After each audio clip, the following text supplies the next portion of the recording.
Hello everyone, welcome to this session on logistic regression, one of the most fundamental machine learning algorithms. If you had ever wondered how email services detect spam or how doctors predict diseases on the basis of symptoms, then you have already seen logistic regression in action. In this video, I will break it down step by step so by the end, you'll have a solid understanding of what it is, how it works, and even how to use it in Python. Let's get started. So, what exactly is logistic regression? Logistic regression is a classification algorithm, meaning it helps us sort data into categories rather than predicting continuous numbers. Unlike linear regression, which predicts things like salary, height, or weight, logistic regression is used when we need a yes or no answer, or more specifically, a 0 or 1 outcome. But how does it do that? That's where the sigmoid function comes in. Understanding the sigmoid function. Imagine you are trying to predict if a student will pass or fail an exam based on study hours. In linear regression, the prediction might give a score like -10, 55, or even 110, but that doesn't make sense when we only need a 0 or 1 answer. We need a function that squeezes any number into a probability range between 0 and 1. That's exactly what the sigmoid function does. The sigmoid function is expressed as this formula. Here, x is the input and e is Euler's number, approximately equals to 2.718. If the output is close to 1, we predict yes. For example, the student will pass. And if the output is close to 0, we predict no. For example, the student might fail. This function makes logistic regression perfect for classification problems. Logistic regression is used everywhere in our daily lives. Here are some real-world applications. Spam detection. Email services like Gmail use it to filter spam. Medical diagnosis. Doctors use logistic regression to detect diseases. Loan approval. Banks predict if a borrower is likely to default on a loan or not. Customer churn. Companies predict whether customers will leave or stay. Logistic regression is similar to linear regression, except logistic regression predicts whether something is true or false instead of predicting something continuous like size. These mice are obese and these mice are not. Also, instead of fitting a line to the data, logistic regression fits an S-shaped logistic function. The curve goes from 0 to 1. And that means that the curve tells you the probability that mouse is always based on its weight. If we weight a very heavy mouse, there is a high probability that the new mouse is obese. If we weigh an intermediate mouse, then there is only a 50% chance that the mouse is obese. Lastly, there is only a small probability that the light mouse is obese. Although logistic regression tells the probability that a mouse is obese or not, it's usually used for classification. For example, if the probability a mouse is obese is greater than 50%, then we'll classify it as obese. Otherwise, we will classify it as non-obese. Just like with linear regression, we can make simple models. In this case, we can have obesity is predicted by weight. Or more complicated models, in this case, obesity is predicted by weight plus phenotype. In this case, obesity is predicted by weight plus phenotype plus age. And lastly, obesity is predicted by weight plus phenotype plus age plus astrological sign. In other words, just like linear regression, logistic regression can work with continuous data like weight, age, and discrete data like genotype and astrological sign. We can also test to see if each variable is useful for predicting obesity or not. However, unlike normal regression, we can't easily compare the complicated model to the simple model, and we will talk more about why in a bit.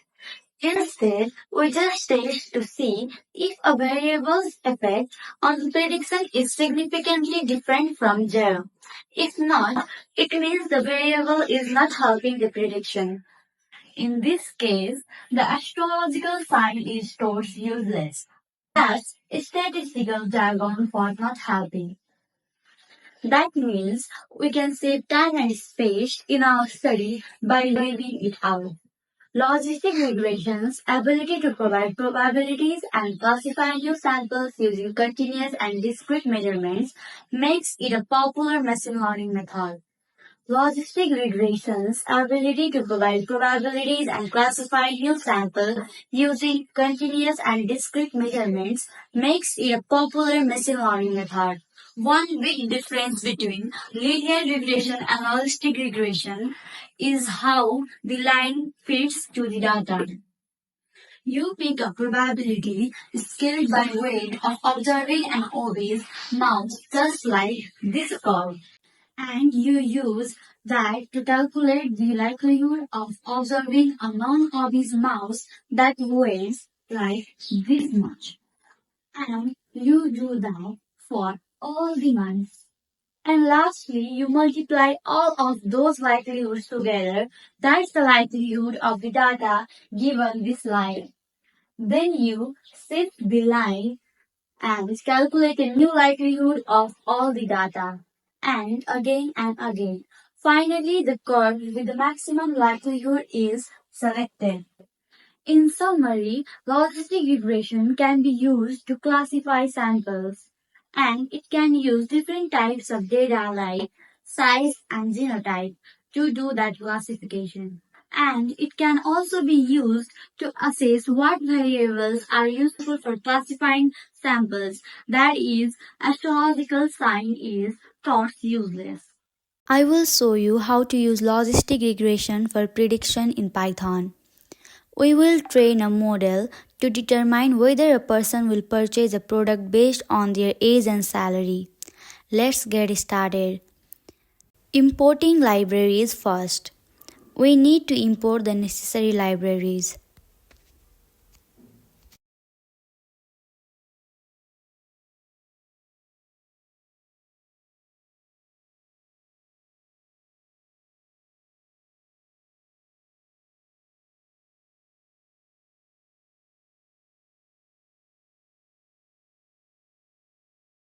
These will help us load data, pre-process it, train our model, and evaluate its performance. Now, creating sample data. Let's create a simple dataset with age, salary, and a purchased column, where 1 means the person bought the product and 0 means they didn't.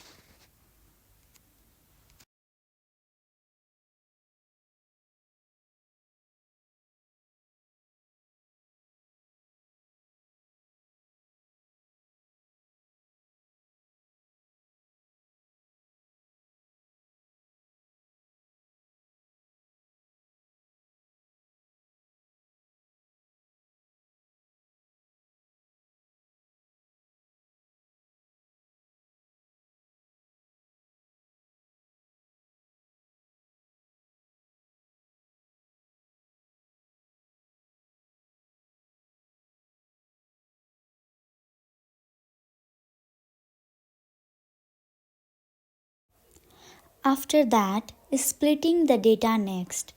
We will split the dataset into features, age and salary, and the target variable purchased. We will also split the data into training and testing sets.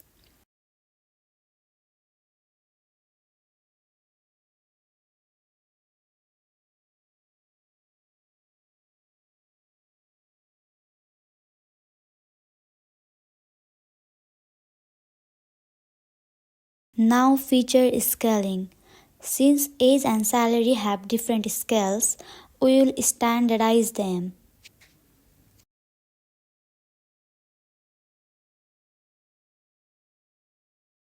And now we will train the model. Let's train our logistic regression model. Let's make predictions after training. We will use the model to predict on the test set. After that, we will be evaluating the model. Let's check the accuracy and confusion matrix.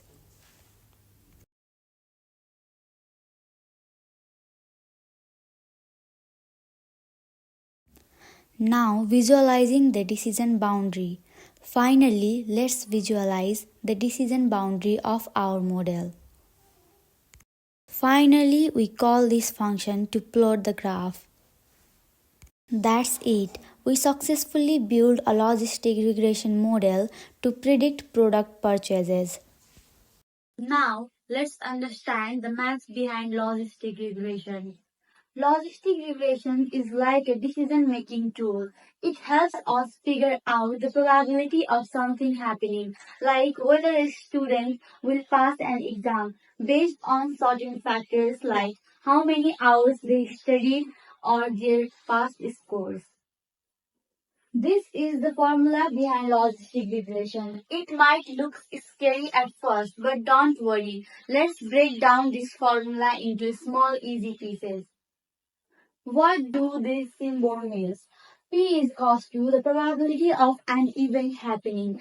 X1, X2 is equals to features or factors that affect the outcome. For example, study hours, attendance, previous test scores. B0, B1 is equals to the weights that the model learns. The weights tell us how important each feature is for prediction. Example to make it clearer.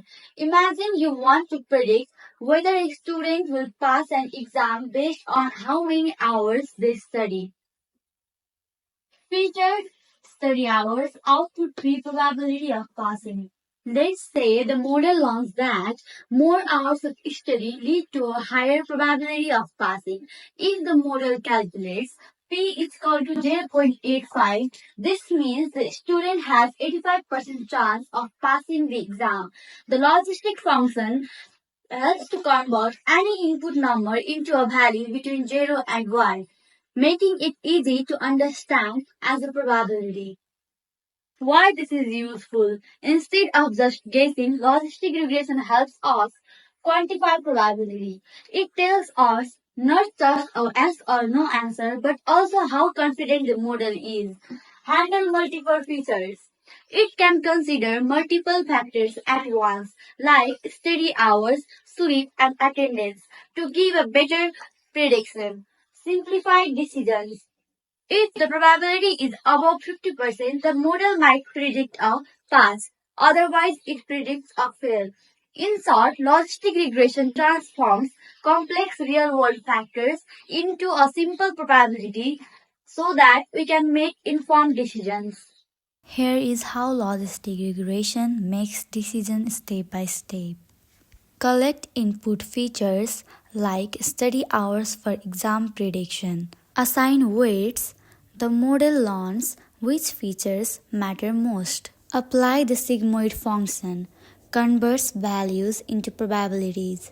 Apply the sigmoid function. Converts values into probabilities. Make a classification. If the probability is above 0.5, we predict yes. It's that simple, but sometimes models overfit. So let's fix that next. Overfitting and regularization. Overfitting happens when a model memorizes training data instead of learning patterns. L1 regularization shrinks some weights to 0, and L2 regularization reduces magnitude of weights for better generalization. This keeps our model accurate on new data. Now revise what we have learned previously in the video. Logistic regression is used for classification problems. Logistic regression uses the sigmoid function to compute probabilities. Regularization L1 and L2 prevents overfitting. Python lets us visualize decision boundaries.